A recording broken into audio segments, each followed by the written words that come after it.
Sama ka sa Wilson, niyasab kita, nga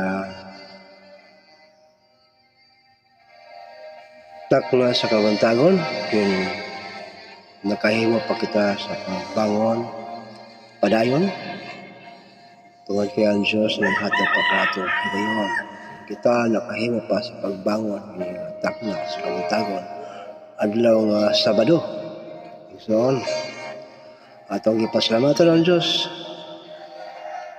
sa tibuok adlaw sa semana nga di siya nakatag kato kinabuhi, nakatag kato kalalipod sa mga katalagman siya nakatag kato panalipod. Di naabot kita ni adlaw nga ipapahulay nga mo ang Sabado sa Diyos. Kahit mo kini ang adlaw na iyang isugo.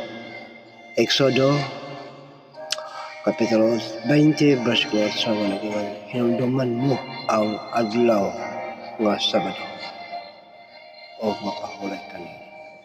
So, niyasab kita ni kapantagon sa pagpamandong siyang pulong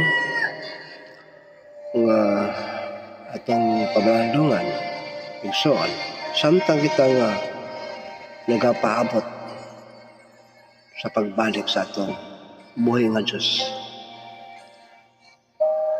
Di sa basahon sa Lucas Kapitulo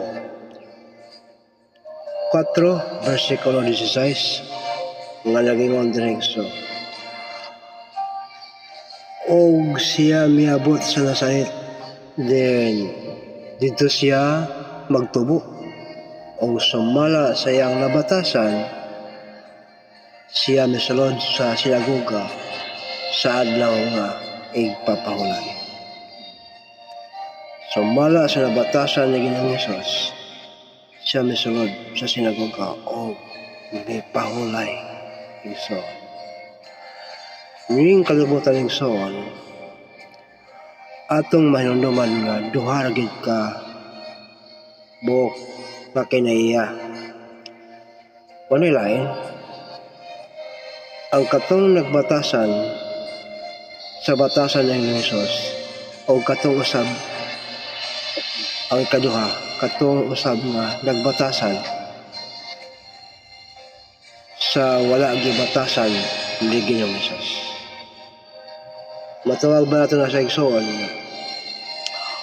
walay batasan ni Ginoong Hesus.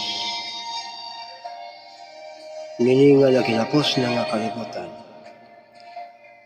Atong batasanon ang batasan, ang gibatasan usab ni Ginoong Hesus. Tungod kay kita mga sumusunod man ni Ginoong Hesus. Ang buot niyo musunod kang Ginoong Hesus, igsoon, magbatasan usab sumala sa gibatasan ni Ginoong Hesus. Ato mapamandungan din sa Lucas 4, Kapitulo 4, versikulo 16, nga si Ginoong Hesus misulod sa simbahan o sumala siyang nabatasan, may pahulay siya. Adlaw nga ipapahulay, kita usab mapahulay. No? Kay ang pagpahulay na to, ang atong pagpahulay niya adlaw nga ipapahulay, nagpaila kini kita nagasunod usab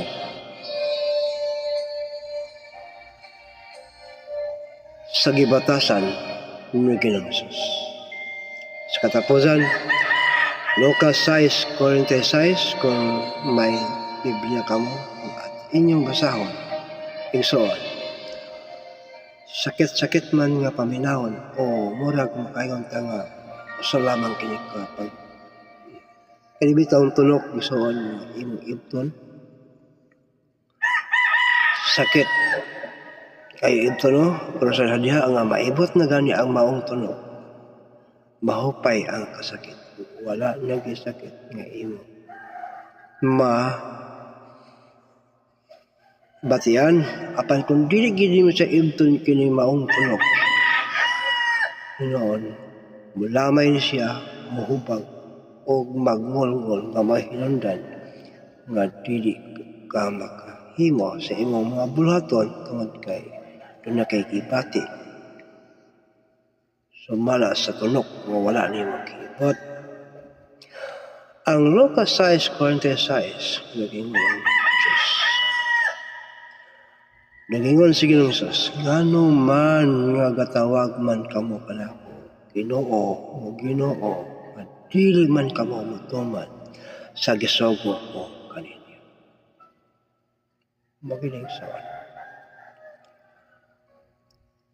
Juan 14:15 nagingon pa siya, kung higugma kamo kanako matud pa na Ginoong Hesus, tumanan ninyo ang akong mga sugo. O kini ang atong pagmahal o paghigugma ngadto sa Dios, mga pagtuman sa iyang mga sugo.